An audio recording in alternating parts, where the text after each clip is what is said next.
And for the final part of this series, here is the final boss of this quest, the last Lord Keeper. This boss used to be how you were supposed to unlock crit and magic level in humans, but later on, when Heart of Destruction got introduced and the final boss of that quest also unlocked the crit and magic level in humans, this boss just got forgotten, just like its quest name. There's no reason to do it, besides for the sake of finishing the quest or doing the boss for the challenge. Although it does have a lot of drops that are used for decoration, and those are quite expensive. The rarity of those items has to do with how unlikely it is for people to do this boss at all, and the boss itself is way more difficult than the rewards it gives. To access the boss, you first need to have done all 6 bosses of the quest, and then it will unlock the 7th portal located also in the House of Hope.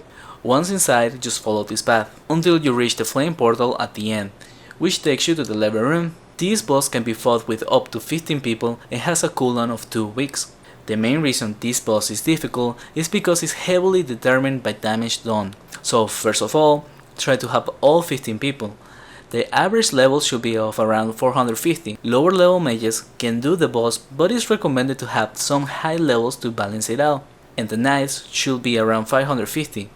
Once at the level room, make sure to get your summon before going in, as these can be used in some of the rooms. Most of the damage of this boss is in mana drain, physical and energy damage, so gear up accordingly, prioritizing the physical damage. As for the supplies, it will be mostly GFPs and spells, so have around 200 SDs and like 600 GFPs and rest on potions. Before you start, you will need to set an order for 3 people at the boss. They will be in charge of finishing up a monster, so you want to leave these to the lower levels of your team.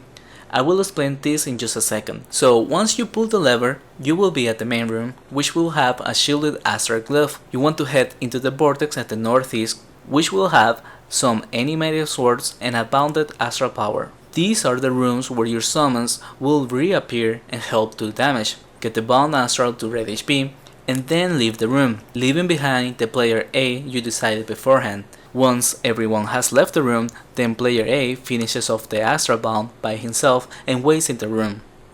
The main EK should try to be the first one to leave, as the main room now will be filled with animated swords. So when the EK leaves, he should do a lap around to lure the monsters, while the rest of the team goes to the next vortex, which will be entered in a clockwise direction. Then here you will do the same as the previous room, get the monster to red HP, and this time player B will stay behind. Repeat this on room C, and on the last room everyone will kill the astral bound and then head to the main room again. The reason for this is that any player inside the room when the astral bound dies won't be able to enter the other rooms, and you want to always have the majority of people moving to have more damage power. When everyone is back to the main room, the people that were on the other rooms can come out and help do damage. Once at the main room, the EK should rest the shielded astral glyph walking around and bring it to the south of the astral source, and with the help of the other EKs or high level paladins, block it from moving.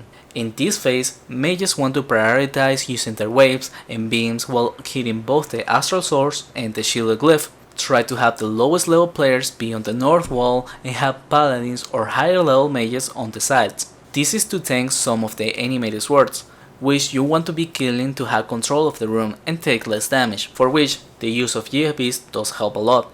But it's more important to have somebody making the call to combo the UEs every time they're on cooldown. One combo of UEs by the mages should get rid of all the swords or at least leave them low HP. While all of this is going on, you want to have player A checking the northeast vortex every 20 seconds or so, because the astral bones will respawn on those rooms, and when they do, you want to repeat what you did at the start. The reason for redoing this step again is to gain more time to attack the boss.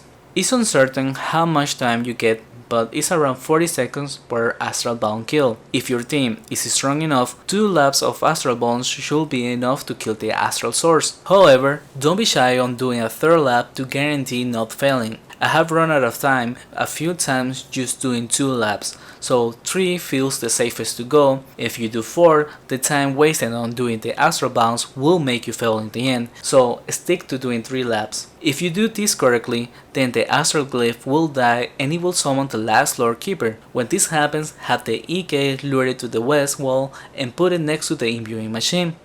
Block it in place and then have everyone get positions where they can beam and still be in range of the GFPs from the other people.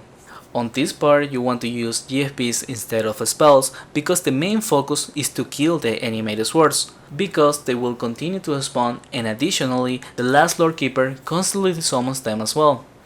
Also, this phase will be the worst in terms of mana drain, where the knights will struggle to cast anything, and the mages will feel like dying all the time. However, the damage per turn is less than 1.5k, and most of the damage comes from the animated swords.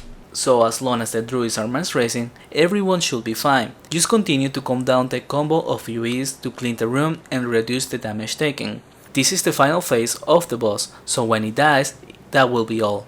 The items to watch out for are the Hammer of Prophecy, the Forbidden Tome, and Key to Knowledge. The hammer is valuable for decoration, and the tome and the key, when used together, will give you a rare achievement. With that said, that's all I got for this video and series.